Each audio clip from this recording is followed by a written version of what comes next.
Hello बच्चों, in our previous video we have discussed that there are basically two methods to solve any pair of linear equation in two variable. The first one was graphical method and the second one was algebraic method. But before moving on to the graphical method, we have actually discussed that how to plot any pair of linear equation in a graph paper और how to represent the pair of linear equation graphically. ठीक है, हमने graphical method को discuss करने से पहले हमने graph में प्लॉट करना सीखा. किसको? Pair of linear equation in two variable को. वहाँ हमने ये नोटिस किया कि जब भी पेयर ऑफ लिनियर इक्वेशन को ग्राफ में प्लॉट किया जाता है तो या तो लाइंस कभी एक दूसरे को इंटरसेक्ट करते हैं, या तो लाइंस क्या करते हैं, ओवरलैप करते हैं, या तो लाइंस क्या करते हैं, या तो लाइंस क्या होते हैं, एक दूसरे के पैरेलल होते हैं, है ना. इन्हीं तीन ग्राफिकल सिचुएशन के बेसिस पे हम यहाँ पर तीन केस कंसिडर करेंगे. And the first is unique solution. What is meant by the unique solution? तो यूनिक सॉल्यूशन कहने का मतलब है अगर कहीं दो लाइन एक दूसरे को एक पॉइंट पे इंटरसेक्ट करते हैं तो हम ये कहते हैं कि pair of linear equation has unique solution. क्या कहते हैं? Pair of linear equation has unique solution. अगर वो एक दूसरे को एक पॉइंट पे इंटरसेक्ट करती हैं तब. जैसे मेरे पास में जो अखिला वाला एग्जांपल था, example number first, that was x equal to 1/2i. इसको थोड़ा सा सिंप्लीफाई करके क्या लिख सकता हूँ? 2x minus Y equal to 0 लिख सकता हूँ. और जो सेकेंड इक्वेशन था वो क्या था? 4x plus 3y equal to 20. जब मैंने इसको ग्राफ में प्लॉट किया तो मेरे पास में जो ग्राफ था वो कुछ इस टाइप से था, है ना. ये वाला मेरा पहला लाइन और ये वाला मेरा दूसरा लाइन. ये दोनों लाइन से क्या कर रही हैं? एक दूसरे को इस वाले पॉइंट पे इंटरसेक्ट कर रही हैं. और इस पॉइंट का जो कोऑर्डिनेट है वो यहाँ से यहाँ तक 2 और यहाँ से यहाँ तक ये y मतलब 4. ये क्या है? 2 और 4 इस पॉइंट के कोऑर्डिनेट हैं. तो ये जो पॉइंट है, इसी इंटरसेक्टिंग पॉइंट का जो कोऑर्डिनेट है, इसी को ही हम इस इक्वेशन का, इन दोनों इक्वेशन का क्या कहते हैं? सॉल्यूशन कहते हैं. ठीक है, ये वाला x और ये वाला y. तो देखो ये x equal to 2 and y equal to 4 जो है इस इक्वेशन का क्या कहलाता है? सॉल्यूशन कहलाता है. That is the intersecting point of the two lines. ठीक है, अगर मेरी बातों पे आपको यकीन नहीं हो रहा है तो आप x इक्वल टू 2 यहाँ रख लो और y इक्वल टू 4 यहाँ रख लो. ये इस इक्वेशन को सेटिस्फाई करेगा और x इक्वल टू 2 इसको भी सेटिस्फाई करेगा और y इक्वल टू 4 यहाँ पे रखोगे तो ये इस वाले इक्वेशन को भी क्या करेगा? सेटिस्फाई करेगा. जैसे रख के देखते हैं. x इक्वल टू 2 रखोगे तो ये कितना हो जाएगा? 8. और x equal to y equal to यहाँ पे क्या रखोगे? 4 रखोगे तो 4 3 जा 12. 12 प्लस 8 क्या हो जाएगा? आपका 20 हो जाएगा. सेम यहाँ पे भी इसको रखोगे तो इक्वल टू में क्या आ जाएगा? 0 आ जाएगा. मतलब हम ये कहते हैं कि x इक्वल टू 2 और y इक्वल टू 4 इसका एक सोल्यूशन है. ठीक है, अब आगे बढ़ते हैं. केस टू में हम क्या डिस्कस करते हैं? इनफाइनेटली मैनी सॉल्यूशन मतलब क्या? अगर मान लो जाए दोनों लाइन क्या करती हैं? एक दूसरे को ओवरलैप करते हैं, तब हम ये कहेंगे कि उस इक्वेशन के, उस पेयर ऑफ लिनियर इक्वेशन का इनफाइनेटली मैनी सॉल्यूशन है. बहुत सारे इनफाइनेटली सॉल्यूशन है. ठीक है, तो जैसे मेरे पास में जो रोमिला वाला एग्जांपल था, पेंसिल और इरेजर वाला जो एग्जांपल था मेरे पास में, कि 2x plus 3y equal to 9 and 4x plus 6y equal to 18. ये वाला एग्जांपल था. जब मैंने इन दोनों लाइन को ग्राफ पेपर में प्लॉट किया तो मेरे पास में जो ऐसा ग्राफ पेपर था उसमें क्या मिला था? एक लाइन ऐसे गया और इसी के ऊपर से ये दूसरा वाला लाइन भी ऐसे गया था, है ना. ये वाला लाइन को ऐसे खींचा, फिर इस वाले लाइन को ऐसे खींचा, तो ये दोनों ही लाइंस क्या कर रहे थे? एक दूसरे के ऊपर से पास हो गए. ये मैंने करके देखा था. तो इस सिचुएशन में हम ये कहते हैं कि ये जो पेयर ऑफ लीनियर इक्वेशन है इसका इनफाइनेटली मैनी सॉल्यूशन है, ऐसा कहते हैं हम लोग. क्लियर? अब हम आते हैं हमारे थर्ड कंडीशन पे. Case third. ठीक है, ये हमारा केस थर्ड. तो केस थर्ड में क्या है हमारा? जैसे कि नो सॉल्यूशन. केस थर्ड है हमारा no solution. No solution means what, कि अगर लाइंस कहीं क्या हो, एक दूसरे के पैरेलल होंगे, है ना, लाइंस कहीं क्या होंगे, एक दूसरे के पैरेलल होंगे, तब हम ये कहेंगे कि pair of linear equation has no solution. जैसे कि मेरे पास में जो मेरा थर्ड एग्जाम्पल था, बुक में जो मेरा थर्ड एग्जाम्पल दिया हुआ है, और वो थर्ड एग्जाम्पल क्या था, x plus 2y minus 4 equal to 0 था, और दूसरा क्या था 2x plus 4y minus 12 equal to ये 0 दिया हुआ है। ठीक है, ये दिया हुआ था। जब मैंने इन दोनों को क्या किया, ग्राफ पेपर में प्लॉट किया, तो मेरे को क्या मिलता था, दो पैरेलल लाइन मिलते थे। क्या मिलते थे, दो पैरेलल लाइन मिलते थे। वो दोनों ही कभी भी एक दूसरे को कहीं पे इंटरसेक्ट नहीं करते हैं। ये पैरेलल लाइन, ये दोनों लाइन कहीं पे भी क्या नहीं करते, इंटरसेक्ट नहीं करते। तो मैं ये कहता हूँ कि that pair of linear equation in this situation has no solution. इसका कोई भी सोल्यूशन नहीं है। इसका क्या मतलब है कि इसका मतलब ये हुआ कि आप कभी भी x और y की एक ऐसी वैल्यू नहीं बता पाओगे जिसको मैं यहाँ पे भी रखूँ और जिसको मैं यहाँ पे भी रखूँ तो दोनों के दोनों इक्वेशन क्या हो जाए, सेटिस्फाई हो जाए। ऐसा कभी भी आपको एक कॉमन पॉइंट, एक कॉमन वैल्यू आपको कभी भी नहीं मिलेगा। क्लियर है? इसलिए हम ये कहते हैं कि इसका कोई भी सोल्यूशन नहीं है। अब हम समझेंगे कि किसी भी पेयर ऑफ लीनियर इक्वेशन को कब हम कंसिस्टेंट कहते हैं और कब हम इनकंसिस्टेंट कहते हैं। अगर किसी भी पेयर ऑफ लीनियर इक्वेशन का यूनिक सोल्यूशन है या उसका इनफाइनाइटली मैनी सोल्यूशन है, तब के केस में हम उसको क्या कहते हैं, कंसिस्टेंट कहते हैं। A pair of linear equation is said to be consistent if it has a unique solution और infinitely many solution. For example, जैसे मैंने अखिला वाले के केस में अखिला वाला एग्जाम्पल देखा था, मैंने वहाँ पे ये देखा कि 2x minus Y equal to 0 और 4x plus 3y equal to 20। ठीक है, ये एक ऐसा एग्जाम्पल है जिसका क्या है, यूनिक सोल्यूशन है। इसका यूनिक सोल्यूशन है। मैंने आपको समझाया था कि इसका यूनिक सोल्यूशन क्यों है। तो अगर इसका यूनिक सोल्यूशन है तो इस पेयर ऑफ लीनियर इक्वेशन को हम कंसिस्टेंट भी कहेंगे। क्या कहेंगे इसको, कंसिस्टेंट भी कहेंगे। इसके जस्ट बाद वाला जो एग्जाम्पल था, रोमिला वाला जो एग्जाम्पल था, रोमिला वाले एग्जाम्पल में मैंने ये देखा कि 2x plus 3y equal to 9, 4x plus 6y equal to 18। इसका क्या था, इसका इनफाइनाइटली मैनी सोल्यूशन था। इनफाइनाइटली मैनी सोल्यूशन था। मैंने बताया था आपको इसका इनफाइनाइटली मैनी सोल्यूशन क्यों है। तो अगर इसका इनफाइनाइटली मैनी सोल्यूशन है तो हम इसको क्या कहते हैं, कंसिस्टेंट भी कहते हैं। क्या कहते हैं, कंसिस्टेंट भी कहते हैं। इस पेयर ऑफ लीनियर इक्वेशन को कंसिस्टेंट कहते हैं अगर इसका इनफाइनाइटली मैनी सोल्यूशन है तो। कुल मिला के कहने का मतलब ये है कि अगर किसी भी लीनियर पेयर ऑफ इक्वेशन का यूनिक सोल्यूशन है या इनफाइनाइटली मैनी सोल्यूशन है तो उसको क्या कहते हैं, हम लोग कंसिस्टेंट कहते हैं।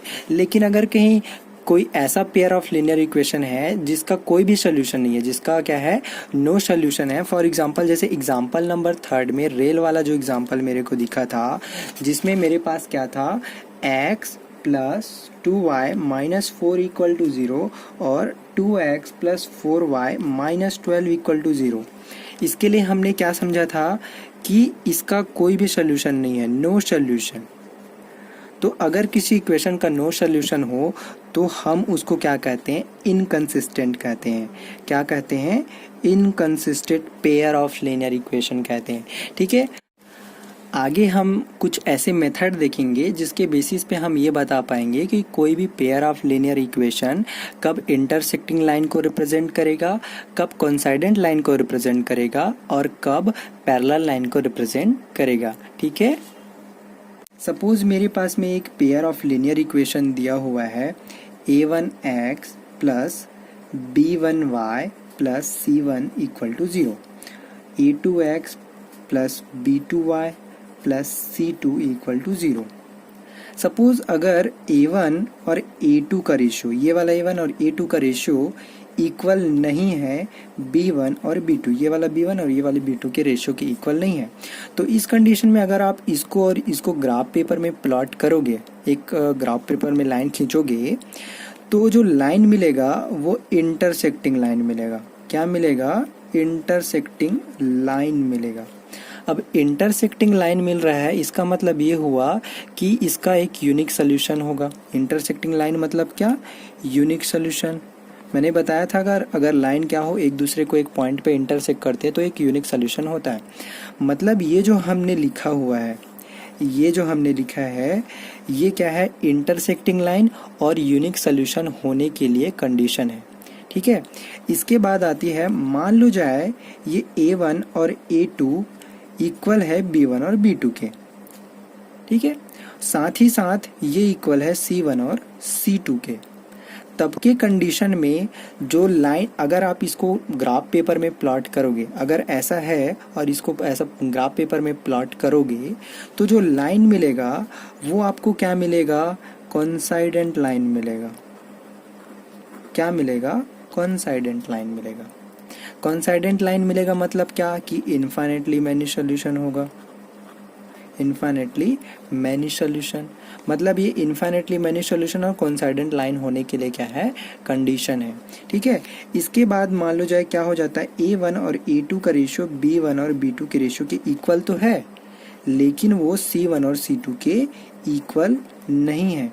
तब के केस में जो लाइन मिलेगा वो क्या मिलेगा? पैरेलल लाइन मिलेगा। अगर कहीं ऐसा होता है तो क्या मिलेगा? पैरेलल लाइन मिलेगा।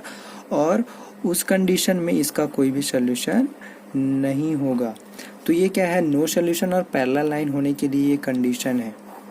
क्लियर है? वैसे ही ये कोइंसाइडेंट लाइन होने के लिए कंडीशन है। क्लियर? तो ये चीज़ें हमको क्या करनी है? याद रखनी है। अब इससे रिलेटेड कुछ क्वेश्चन करेंगे जिससे आपके सारे कॉन्सेप्ट और अच्छे से क्लियर। एक्सरसाइज 3.2 का सेकेंड क्वेश्चन हम देख रहे हैं यहाँ पे। On comparing the ratio A1 upon A2, B1 upon B2 and C1 upon C2, find out whether the line representing the following pair of lines linear equation intersect at a point, are parallel or coincident। मतलब हमको इस question में ये देख के बताना है A1 और A2, B1, B2, C1 और C2 के रेशियो को कंपेयर करके ये बताना है कि इनमें से कौन सा लाइन इंटरसेक्टिंग है, कौन सा पैरेलल है और कौन सा कॉन्साइडेंट लाइन है। ठीक है, तो चलो हम लोग पहला वाला अपना देखते हैं। पहला वाला सोल्यूशन मैंने स्टार्ट किया 3x - 4y - 20 = 0, 5x - 6y + 10 = यहाँ पे मैंने क्या लिख दिया? 0 लिख दिया। सबसे पहले हम लोग यहाँ पे लिखेंगे कि यहाँ पे A1 क्या दिया हुआ है? A1 क्या है मेरा? 3 दिया हुआ है। B1 क्या दिया है मेरा? -4 दिया हुआ है। C1 क्या दिया है मेरा? -20। वैसे ही A2 कितना दिया हुआ है? 5 दिया हुआ है। B2 कितना दिया हुआ है? -6 दिया हुआ है। और C2 कितना दिया हुआ है? +10 दिया हुआ है। क्लियर है? इतना करने के बाद में हम लोग इनके रेशियो को कंपेयर करेंगे। रेशियो को कैसे कंपेयर करेंगे? A1 और A2 का रेशियो कितना है? देखो A1 कितना है? 3 और A2 कितना है? 5। क्लियर? वैसे ही आप ये देखोगे कि B1 और B2 का रेशियो कितना है? -4 -6। इसको सॉल्व करोगे तो कितना आ जाएगा? 2 2 ज़ा 2 3 ज़ा। क्लियर है? माइनस से माइनस कैंसिल हो जाएगा। मतलब B1 और B2 का रेशियो कितना आ गया? 2/3 आ गया। अब आप ये देखोगे कि A1 और A2 का रेशियो 3/5, B1 और B2 का रेशियो 2/3, ये दोनों क्या नहीं है? इक्वल नहीं है। तो आप सीधा डायरेक्टली क्या लिख दो? A1 upon A2 does not equal to B1 upon B2। आपको C1 और C2 को अब निकालने की जरूरत नहीं है क्योंकि आपने ये देख लिया। ठीक, तो इस कंडीशन में क्या होगा कि ये जो लाइंस हैं, ये दोनों लाइंस जो होंगी वो क्या होंगी? इंटरसेक्टिंग होंगी। Intersecting line. ठीक है, क्या होंगी? इंटरसेक्टिंग लाइन होंगी। ठीक है, चलो हम इसके बाद सेकंड क्वेश्चन अपना देखते हैं। तो हमारा सेकेंड क्वेश्चन है 9x - 2y + 1, 18x - 4y + 2 = 0। ठीक है, यहाँ पे हम लोग A1 A2 की वैल्यू लिखते जाते हैं। A1 की वैल्यू 9, B1 की वैल्यू कितनी है? -2, C1 की वैल्यू कितना है? 1 और A2 का वैल्यू यहाँ पे कितना दिया हुआ है? 18। B2 का वैल्यू यहाँ पे कितना दिया हुआ है? -4 और C2 का वैल्यू कितना दिया हुआ है? 2 दिया हुआ है। क्लियर है? अब यहाँ से हम लोग इसका रेशियो निकालते हैं। A1 और A2 का रेशियो कितना है? देखो 9/18 मतलब 9 1 ज़ा 9 2 ज़ा कितना आ गया? 1/2 आ गया।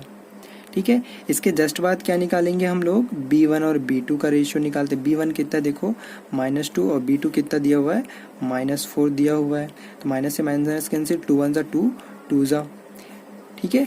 अब देखो A1 और A2 equal A1 upon A2 B1 upon B2 equal आ गया। जैसे ही ये दोनों इक्वल आ जाएंगे हम लोग क्या करेंगे, तीसरा वाला भी निकालेंगे हमेशा, ठीक है, क्योंकि दो के इक्वल होने से कभी भी कोई कंक्लूजन नहीं निकाला जा सकता। अब C1 अपॉन C2 निकालते हैं। C1 अपॉन C2 क्या देखा हमने, C1 की वैल्यू 1 है, C2 की वैल्यू 2 है। अब देखो ये तीनों के तीनों इक्वल आ गए, तीनों के तीनों इक्वल आ गए, तो इसको लिख दो A1 A2 B1 B2 equal to C1 upon C2। जब तीनों के तीनों इक्वल होते हैं तो हम क्या कहते हैं इसको, तीनों के तीनों इक्वल होते हैं तो क्या बोलते हैं, कॉन्साइडेंट लाइन। क्या बोलते हैं, कंसाइडेंट लाइन। मतलब ये जो लाइन होंगे वो क्या होंगे, एक दूसरे को ओवरलैप करेंगे। जब आप इसको ग्राफ पेपर में खींचोगे तो जो लाइन मिलेगा आपको वो एक दूसरे को ओवरलैप करेंगे, ठीक है। जैसे अब इसके बाद में हमारा तीसरा जो क्वेश्चन है उसको देखते हैं। जो हमारा थर्ड क्वेश्चन है उसको देखते हैं। यहाँ पे A1 की वैल्यू कितनी दी हुई है, 3 दी हुई है। B1 की वैल्यू कितनी दी हुई है, -7 दी हुई है। और C1 की वैल्यू कितनी दी हुई है, 3 दी हुई है। वैसे ही A2 का वैल्यू यहाँ कितना दिया हुआ है, 6। और B2 का वैल्यू कितना दिया हुआ है, -14। और C2 का वैल्यू कितना दिया हुआ है, 8 दिया हुआ है। चलो इनका रेशियो निकालते हैं। A1 और A2 का रेशियो कितना आ गया, 3/6, मतलब कितना आ गया, 1/2 आ गया। वैसे ही B1 और B2 का जो रेशियो है वो कितना आ गया, -7/14, -7/-14 मतलब कितना आ गया, 1/, ये भी 2 आ गया। अब जैसे ही ये दोनों इक्वल आपको दिख जाएंगे, आप हमेशा क्या निकालोगे, C1 और C2 का रेशियो निकालोगे, ठीक है। C1 की वैल्यू 3 और C2 की वैल्यू 8, मतलब देखो ये दोनों इक्वल है लेकिन ये तीसरे के इक्वल नहीं है। A1 upon A2 equal to B1 upon B2, but this is not equal to C1 upon C2. In this situation, the lines will be parallel. Lines will be parallel. मतलब ये है कि अगर आप इन दोनों लाइन को ग्राफ पेपर में plot करोगे, दोनों इक्वेशन को ग्राफ पेपर में प्लॉट करोगे तो आपको दो पैरेलल लाइन मिलेगा, ठीक है। तो आपको एक्सरसाइज से क्वेश्चन करने हैं। एक्सरसाइज 3.2 से सेकंड क्वेश्चन को आपको करना है। ये सारे जो क्वेश्चन मैंने लिए थे, ये क्वेश्चन मैंने अपने मन से लिए थे। आपको एक्सरसाइज से क्वेश्चन करना है, जैसे मैंने इसको किया है वैसे सेम आपको एक्सरसाइज से करना है, ठीक है।